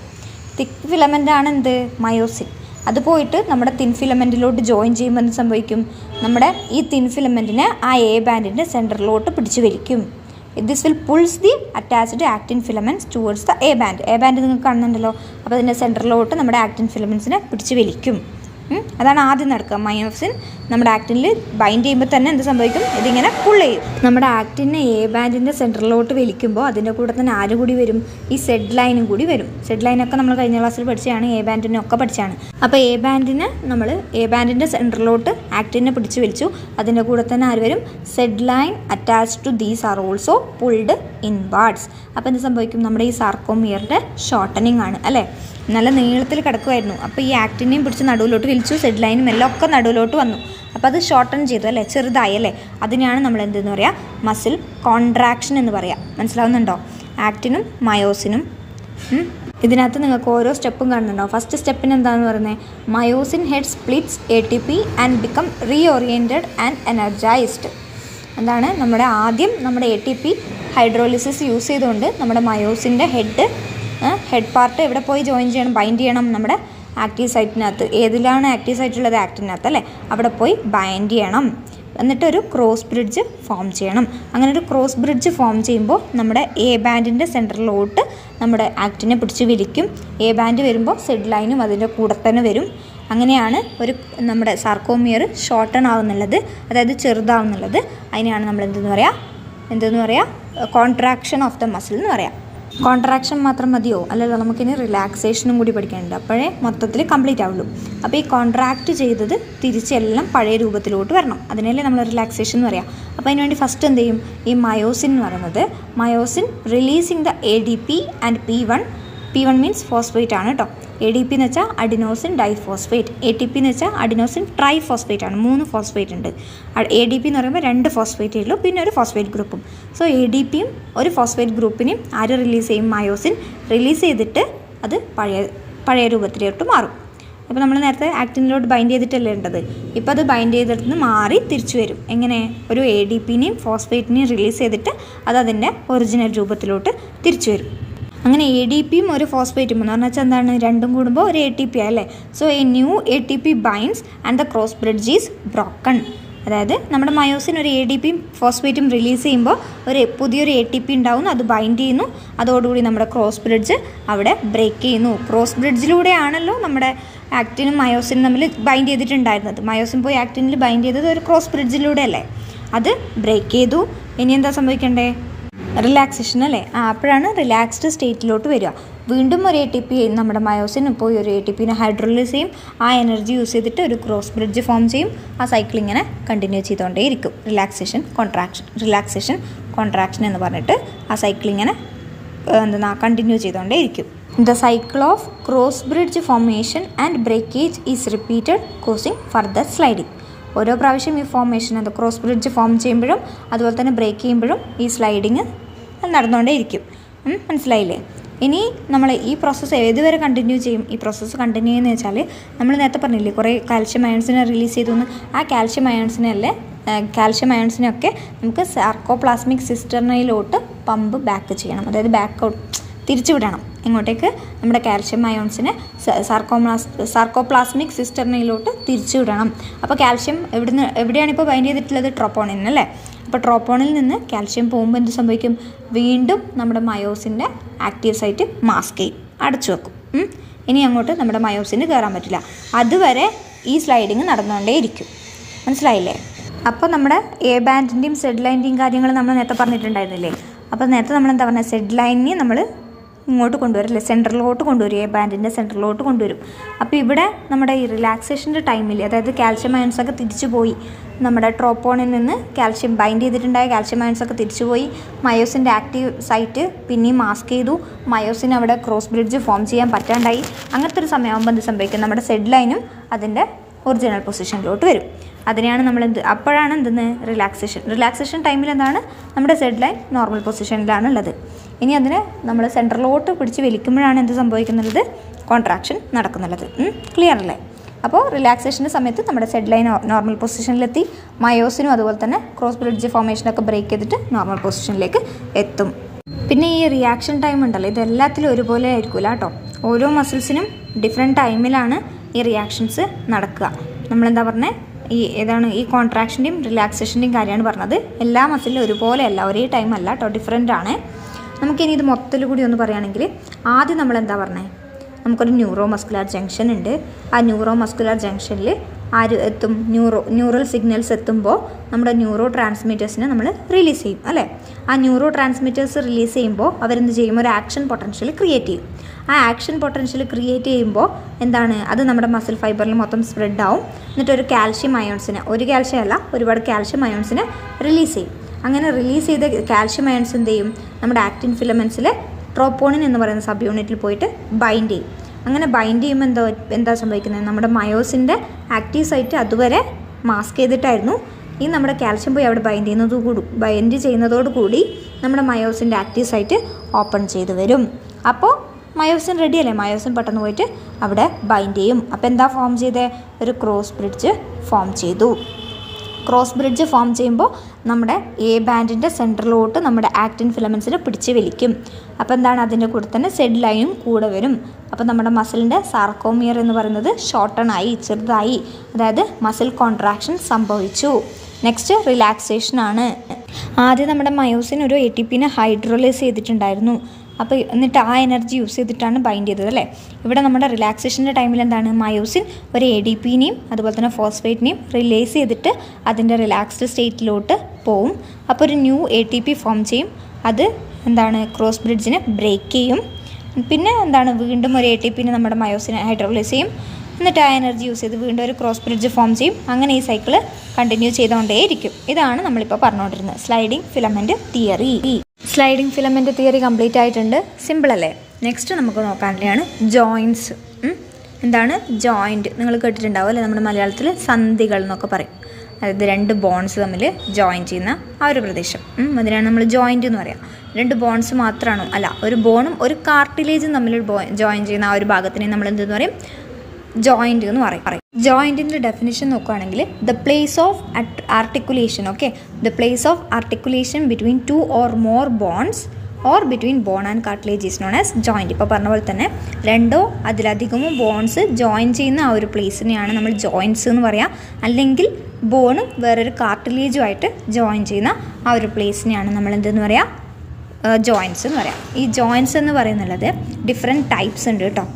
ഒറ്റ ടൈപ്പ് ഓഫ് ജോയിൻ്റ് അല്ല, ഡിഫറെൻറ്റ് ടൈപ്സ് ഉണ്ട്. നമുക്ക് മെയിനായിട്ട് പഠിക്കാനുള്ളത് 3 ടൈപ്സ് ആണ്: ഫൈബ്രസ്, കാർട്ടിലേജിനിയസ്, സിനോവിയൽ. ഇങ്ങനെ 3 ടൈപ്പ് ഓഫ് ജോയിൻറ്റ്സ് ആണ് നമുക്ക് പഠിക്കാനുള്ളത്. ഇതിനകത്ത് നമ്മൾ ആദ്യം പറയുന്നത് ഏതാണ്, ഫൈബ്രസ് ജോയിൻറ്റ്സ് ആണ്. ഏതാണ്, ഫൈബ്രസ് ജോയിൻറ്റ്സ്. ഇവിടെ നിങ്ങൾക്ക് വായിക്കാൻ പറ്റിയിട്ടുണ്ടാവും, joints that do not allow any movement is known as fibrous joints. നിങ്ങൾക്ക് മനസ്സിലൊന്ന് ആലോചിച്ച് നോക്കി, ഏതെങ്കിലും ജോയിൻറ്റ്സ് ഉണ്ടോ അതുപോലെ ഒരു മൂവ്മെൻറ്റും സാധ്യമല്ല, അങ്ങനത്തെ ഒരു ജോയിൻ്റാണ് എന്തെന്ന് പറയുന്നത്, ഫൈബ്രസ് ജോയിൻ്റ് എന്ന് പറയുന്നുള്ളത്. എക്സാമ്പിൾ പറയുകയാണെങ്കിൽ നമ്മുടെ സ്കള്ളിൽ കുറേ ബോൺസ് ഉണ്ടല്ലേ, അതിനെല്ലാം തമ്മിൽ ജോയിൻ ചെയ്തിട്ടല്ലേ ഉള്ളത്. സ്കൾ ഒറ്റ ഒരു ബോണല്ലല്ലോ, ഡിഫറെൻറ്റ് ടൈപ്സ് ഓഫ് ബോൺസിന് ജോയിൻ ചെയ്തിട്ടാണുള്ളത്. അവിടെ കാണപ്പെടുന്ന ജോയിൻ്റാണ് ഏത്, ഫൈബ്രസ് ജോയിൻ്റ് എന്ന് പറയുന്നത് അല്ലേ. നമ്മുടെ ഈ തലയോട്ടിയിലെ ഏതെങ്കിലും ബോണ് നമുക്ക് അനക്കാൻ പറ്റുമോ, ഇല്ലല്ലോ, അത് അവിടെ ഉറച്ച് നിൽക്കുന്നതല്ലേ ഉള്ളത്. അതിനെയാണ് നമ്മൾ എന്തെന്ന് പറയുക, fibrous joint. Fibrous joint is shown by the flat skull bones. Flat ആയിട്ടുള്ള സ്കൾ ബോൺസിനകത്ത് നമുക്ക് എന്ത് കാണാൻ പറ്റും, ഈ ഫൈബ്രസ് ജോയിൻറ്റ് കാണാൻ പറ്റും. ഈ ഫൈബ്രസ് ജോയിൻറ്റിനെ കണക്ട് ചെയ്തിട്ടുള്ളത് 2-3 ഫൈബ്രസ് ജോയിൻ്റ് ഉണ്ട് അവിടെ. അതിനൊക്കെ കണക്ട് ചെയ്തിട്ടുള്ളത് ഫൈബ്രസ് കണക്റ്റീവ് ടിഷ്യൂസ് യൂസ് ചെയ്തിട്ടാണ്. ഏതാണ് ഫൈബ്രസ് കണക്റ്റീവ് ടിഷ്യൂസ് യൂസ് ചെയ്തിട്ടാണ് ഫൈബ്രസ് ജോയിൻറ്റിനെ കണക്ട് ചെയ്തിട്ടുള്ളത്. അപ്പോൾ ഫൈബ്രസ് ജോയിൻറ്റ്സ് എന്ന് വെച്ചാൽ എവിടെയാണ് കാണപ്പെടും? നമ്മുടെ സ്കളിൽ കാണപ്പെടും. പിന്നെ എന്താണ്, അതിന് ഒരു തരത്തിലുള്ള മൂവ്മെൻറ്റും ഇല്ല. ഓക്കെ, അതാണ് ഫൈബ്രസ് ജോയിൻറ്റ്. നമുക്ക് നെക്സ്റ്റ് ടൈപ്പിലോട്ട് പോവാം. കാർട്ടിലേജീനിയസ് ജോയിൻറ്റ് എന്ന് പറയും. അതായത് ഇവിടെ നമ്മുടെ രണ്ട് ബോൺസിന് തമ്മിൽ ജോയിൻ ചെയ്തിരിക്കുന്നത് ഒരു കാർട്ടിലേജ് യൂസ് ചെയ്തിട്ടാണ്. In cartilaginous joints, the bones involved are joined together with the help of a cartilage. ഒരു കാർട്ടിലേജ് യൂസ് ചെയ്തിട്ട് നമ്മുടെ ബോൺസിനെ തമ്മിൽ കണക്ട് ചെയ്യുന്നുണ്ടെങ്കിൽ അതിനെ നമ്മൾ എന്ത് പറയും? കാർട്ടിലേജീനിയസ് ജോയിൻറ്റ്സ് എന്ന് പറയും. നമ്മൾ നേരത്തെ പറഞ്ഞത് ഏതായിരുന്നു? Fibrous joints. അതെവിടെയാണ് കാണപ്പെട്ടത്? സ്കള്ളിലാണ്. ഇതേതാണ്? കാർട്ടിലേജീനിയസ് ജോയിൻറ്റ്. പേര് കേൾക്കുമ്പോൾ തന്നെ മനസ്സിലാക്കണം എന്താണ്. കാർട്ടിലേജ് യൂസ് ചെയ്തിട്ട് രണ്ട് ബോൺസിനെ തമ്മിൽ ജോയിൻ ചെയ്തിട്ടുണ്ടെങ്കിൽ അത് കാർട്ടിലേജീനിയസ് ജോയിൻറ്റ്സ് ആണ്. ഇവിടെ മൂവ്മെൻറ്റ് ചെറിയ തരത്തിലുള്ള മൂവ്മെൻറ്റ്സ് ഒക്കെ നടക്കും കേട്ടോ.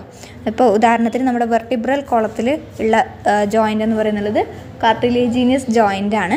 അവിടെ നമുക്ക് നമ്മുടെ നട്ടിൽ ഉപയോഗിച്ചുകൊണ്ട് അധികം മൂവ്മെൻറ്റ്സ് ഒന്നും സാധിക്കില്ല, എങ്കിലും ചെറിയ തരത്തിലുള്ള it permits limited movements. So the joint between the adjacent vertebrae in the vertebral columnത്തിനകത്തുള്ള ഓരോ വെർട്ടിബ്രേനെയും നമ്മൾ കണക്ട് ചെയ്തിരിക്കുന്നത് ഈ കാർട്ടിലേജീനിയസ് ജോയിൻറ്റ്സ് വെച്ചിട്ടാണ്. അവിടെ ലിമിറ്റഡ് മൂവ്മെൻറ്റ്സ് മാത്രമാണ് സാധ്യമായിട്ടുള്ളത്. പക്ഷേ നമ്മുടെ ഫൈബ്രസ് ജോയിൻറ്റ്സിൽ ഒരു തരത്തിലുള്ള മൂവ്മെൻറ്റ് സാധ്യമല്ല, കാർട്ടിലേജീനിയസിൽ ലിമിറ്റഡ് മൂവ്മെൻറ്റ്സ്. അടുത്തതാണ് സിനോവിയൽ ജോയിൻറ്റ്സ്. സിനോവിയൽ ജോയിൻറ്റ്സ് എന്ന് പറയുമ്പോൾ ഇതിനകത്ത് പ്രധാനമായിട്ടും ഇമ്പോർട്ടൻ്റ് ആയിട്ടുള്ളത് സിനോവിയൽ ഫ്ലൂയിഡ് എന്ന് പറയും. എന്താണ് synovial fluid? Synovial joints are characterised by the presence of a fluid filled cavity between the articulating surfaces of the bones. നമ്മൾ രണ്ട് ബോൺസ് തമ്മിൽ ജോയിൻ ചെയ്യാൻ പോവാണ്. അപ്പോൾ അവിടെ ഉണ്ടാകുന്ന ഒരു ക്യാവിറ്റി ഉണ്ടല്ലോ, അതിനകത്ത് ഒരു ഫ്ലൂയിഡ് ഫിൽഡ് ആയിരിക്കും. അങ്ങനെ ആ ഫ്ലൂയിഡിനെയാണ് നമ്മൾ സിനോവിയൽ ഫ്ലൂയിഡ് എന്ന് പറയാം. അതുകൊണ്ട് തന്നെ ഇവിടെ എന്താണ്, മൂവ്മെൻറ്റ്സ് ധാരാളം സാധ്യമാണ്.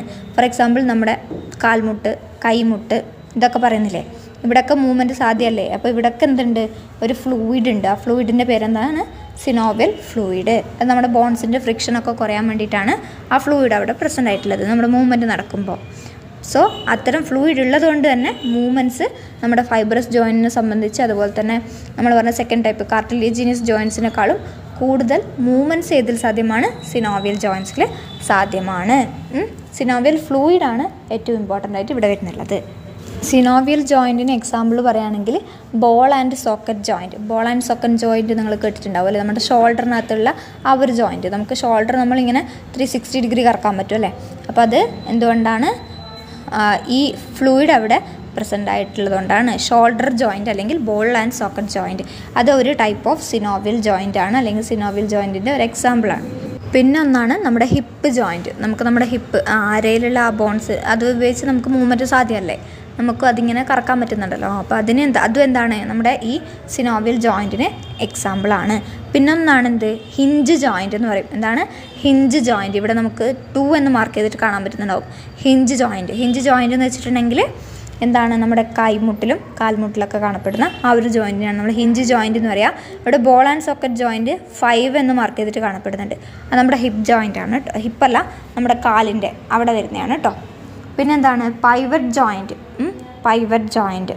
അത് വേറൊരു ടൈപ്പ് ഓഫ് സിനോവിയൽ ജോയിൻ്റ് ആണ്. ഒന്നാമതായിട്ട് മാർക്ക് ചെയ്തിട്ടുണ്ടാവും അല്ലേ? പിന്നെ ഇതിൻ്റെ എക്സാമ്പിളാണ് സാഡിൽ ജോയിൻറ്റ്, നമ്മുടെ കാലിൻ്റെ ഭാഗത്ത് വരുന്ന ആ ജോയിൻറ്റ്. പിന്നെ അതുപോലെ തന്നെ ഗ്ലൈഡിങ് ജോയിൻറ്റ്, നമ്മുടെ ഇപ്പോൾ നമ്മൾ കാല് കാണിച്ചില്ലേ, അതുപോലെ തന്നെ നമ്മുടെ കൈപ്പത്തി അത് വരുന്നുള്ളതാണ് ഗ്ലൈഡിങ് ജോയിൻറ്റ്. അപ്പോൾ ഇതൊക്കെ എന്തിന് എക്സാമ്പിളാണ്? ഈ സിനോവിയൽ ജോയിൻറ്റ്സിന് എക്സാമ്പിളാണ്. അവിടെയൊക്കെ എന്താണ്, മൂവ്മെൻറ്റ്സ് അധികമാണ്. നമ്മുടെ ബാക്കിയുള്ളതിനെ വെച്ച് കമ്പയർ ചെയ്ത് നോക്കുമ്പോൾ മൂവ്മെൻറ്റ്സ് സിനോവിയൽ ജോയിൻറ്റ്സിൽ കൂടുതലാണ്. ബാക്കിയുള്ളത് ഹ്യൂമൻ സ്കെൽറ്റൽ സിസ്റ്റമാണ് അല്ലേ? സ്കെൽറ്റൽ സിസ്റ്റം നമുക്കറിയാമല്ലോ, നമ്മുടെ മൊത്തം ഹ്യൂമൻ ബീങ്സിനകത്ത് എത്ര ബോൺസ് ഉണ്ട്? 206 ബോൺസ് ഉണ്ട്, 206 ബോൺസ്. പിന്നെ കുറച്ച് കാർട്ടിലേജുമാണ് ഉള്ളത് അല്ലേ? കുറച്ച് കാർട്ടിലേജും ബാക്കി 206 ബോൺസാണ് നമ്മുടെ ബോഡിക്കകത്ത് ഉള്ളത്. ഈ ബോൺസും കാർട്ടിലേജും എന്ന് വെച്ചാൽ എന്താണെന്നറിയില്ലേ? ബോൺസ് എന്ന് പറയുമ്പോൾ കുറച്ച് ഹാർഡാണ് അല്ലേ? ഹാർഡായിട്ടുള്ള മാട്രിക്സ് ആണ്. എന്തുകൊണ്ടാണെന്ന് വെച്ചിട്ടുണ്ടെങ്കിൽ അതിനകത്ത് എന്ത് പ്രസൻ്റ് ആയിട്ടുണ്ട്? കാൽഷ്യം പ്രസൻ്റ് ആയിട്ടുണ്ട്.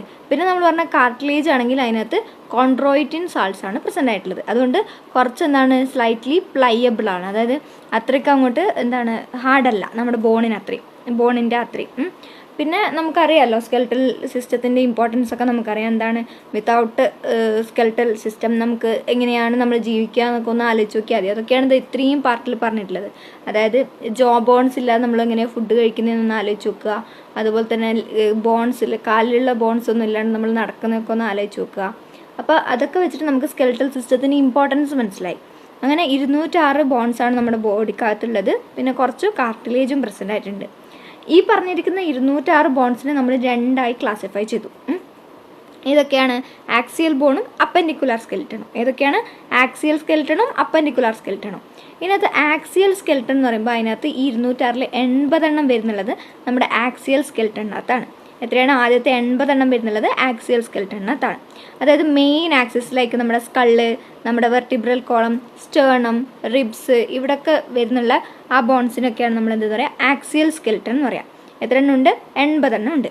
So, axial skeletal comprises 80 bonds distributed along the main axis of the body. നമ്മുടെ ബോഡിയുടെ മെയിൻ ആക്സിസിലൊക്കെ ഡിസ്ട്രിബ്യൂട്ട് ചെയ്തിരിക്കുന്നതാണ് ആക്സിയൽ സ്കെൽറ്റൺ എന്ന് പറയുന്നത്.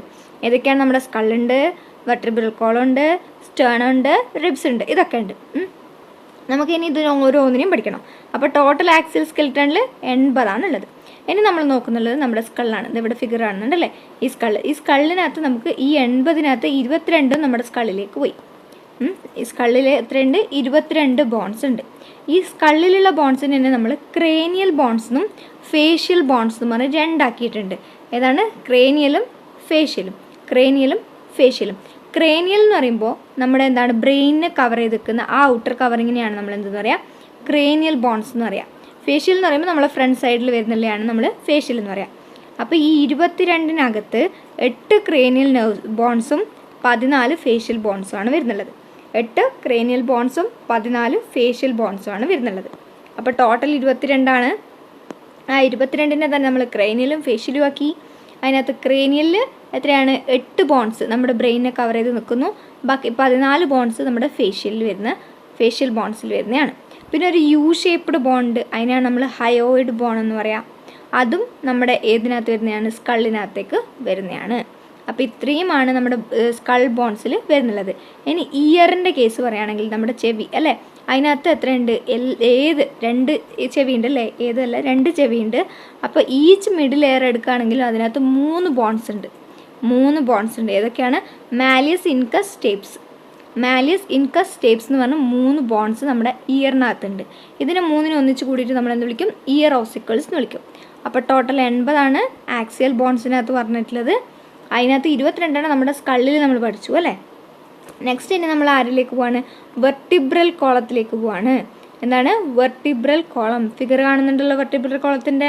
നമ്മളിപ്പോൾ പറഞ്ഞ സ്കള്ളുമായിട്ട് നമ്മുടെ വെർട്ടിബ്രൽ കോളം എങ്ങനെ കണക്ട് ചെയ്യുന്നുള്ളത്? ഇതാ ഈ ഒസിപ്പിറ്റൈൽ കോണ്ടൈൽ എന്ന് പറയുന്ന ആ ഒരു പാർട്ട് വെച്ചിട്ടാണ് കണക്ട് ചെയ്യുന്നുള്ളത്. With the help of 2 occipital condyles. Okay, 2 occipital condyles വെച്ചിട്ടാണ് നമ്മുടെ ഈ പറഞ്ഞിരിക്കുന്ന നമ്മുടെ വെർട്ടിബ്രൽ കോളം കണക്ട് ചെയ്തിട്ടുള്ളത്. നമ്മുടെ ഈ വെർട്ടിബ്രൽ കോളത്തിനകത്ത് ഫസ്റ്റ് വരുന്നുള്ള 26 എന്തുണ്ട്? സീരിയൽ അറേഞ്ച് ചെയ്തിട്ടുള്ള വെർട്ടിബ്ര ഉണ്ട്.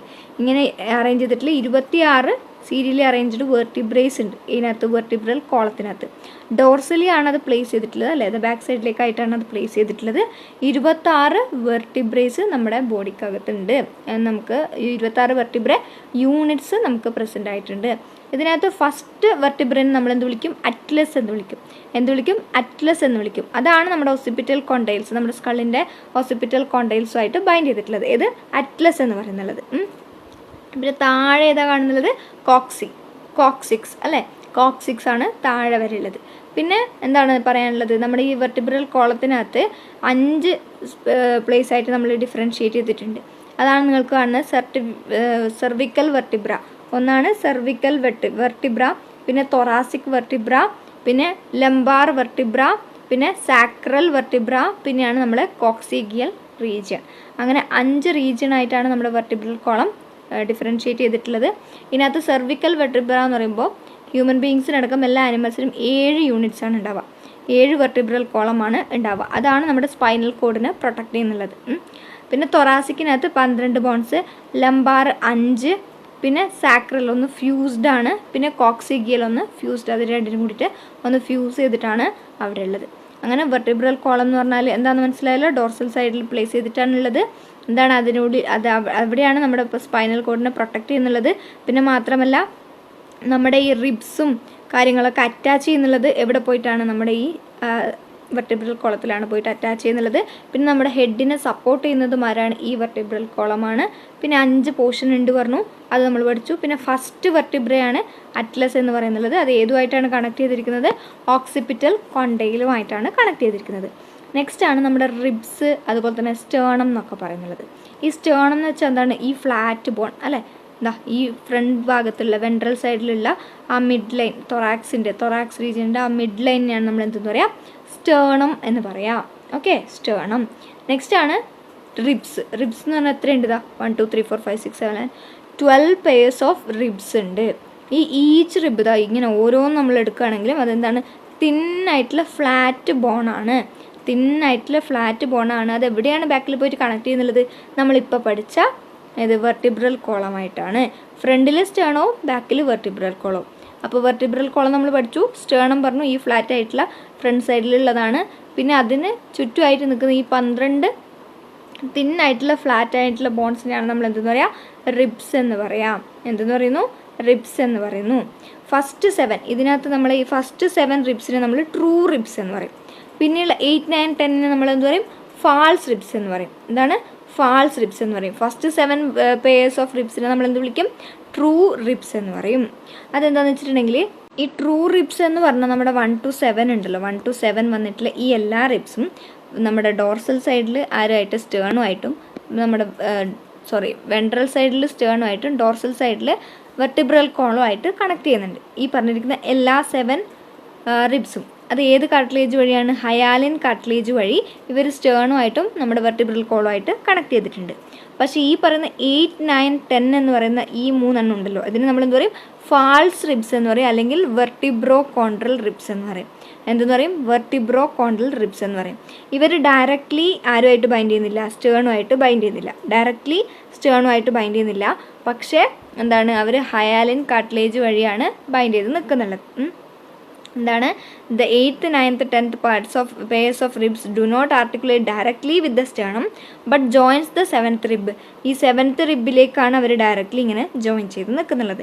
അതുകൊണ്ടാണ് അവരെ ഫാൾസ് റിബ്സ് അല്ലെങ്കിൽ വെർട്ടിബ്രോ കോൺട്രൽ റിബ്സ് എന്ന് വിളിക്കുന്നുള്ളത്. അപ്പോൾ 7 വരെയുള്ളത് സ്റ്റേണുമായിട്ടും വെർട്ടിബ്രൽ കോളായിട്ട് കണക്ട് ചെയ്യുന്നുണ്ട്. 8 9 10 ഡയറക്റ്റ് സ്റ്റേണുമായിട്ട് കണക്ട് ചെയ്യുന്നില്ല, പകരം 7th റിബിൽ പോയിട്ടാണ് കണക്ട് ചെയ്യുന്നുള്ളത്. ഇനിയുണ്ട് 12 പേഴ്സല്ലേ ഉള്ളത്. 11 12 നോക്കിയേ, അവരെന്താണ്? ഫ്ലോട്ടിംഗ് റിബ്സ് എന്നാണ് പറയുന്നുള്ളത്. അവരെന്ന് വെച്ചിട്ടുണ്ടെങ്കിൽ ribs are not connected ventrally, front സൈഡിൽ അവർ കണക്റ്റഡേ അല്ല. അതുകൊണ്ട് അവരെ നമ്മൾ എന്ത് വിളിക്കുന്നു? ഫ്ലോട്ടിംഗ് അല്ലെ, ഫ്ലോട്ട് ചെയ്ത് നിൽക്കുന്ന റിബ്സ് ആയതുകൊണ്ട് ഫ്ലോട്ടിംഗ് റിബ്സ് എന്ന് പറയുന്നു. 8 9 10 അറ്റ്ലീസ്റ്റ് എന്താണ്? 7th റിബുമായിട്ട് കണക്ട് ചെയ്തിട്ടുണ്ട്. പക്ഷെ 11 ഉം 2 എന്താണ്? കണക്റ്റഡേ അല്ല. അതുകൊണ്ട് അതിനെന്ത് വിളിക്കുന്നു? ഫ്ലോട്ടിംഗ് റിബ്സ് എന്ന് വിളിക്കുന്നു. അപ്പോൾ റിബ്സിൻ്റെ കേസിൽ എന്താണ്? 12 പെയർസ് ഓഫ് റിബ്സ് ആണുള്ളത്. പിന്നെ എല്ലാ റിബും നമ്മൾ വെൻട്രൽ സൈഡിൽ സ്റ്റേണുമായിട്ടും ഡോർസൽ സൈഡിൽ നമ്മുടെ വെർട്ടിബ്രൽ കോളുമായിട്ടാണ് കണക്ട് ചെയ്തിട്ടുള്ളത്. ഏത് കാർട്ടിലേജ് വഴി? ഹയാലിൻ കാർട്ടിലേജ് വഴി. പിന്നെ ഈ 12 എണ്ണത്തിൽ ആദ്യത്തെ 7 എണ്ണത്തിന് നമ്മൾ ട്രൂ റിബ്സ് എന്നും, 8 9 10 നമ്മൾ ഫാൾസ് റിബ്സ് എന്നും, 11 12 നമ്മൾ ഫ്ലോട്ടിംഗ് റിബ്സും എന്ന് വിളിക്കുന്നു.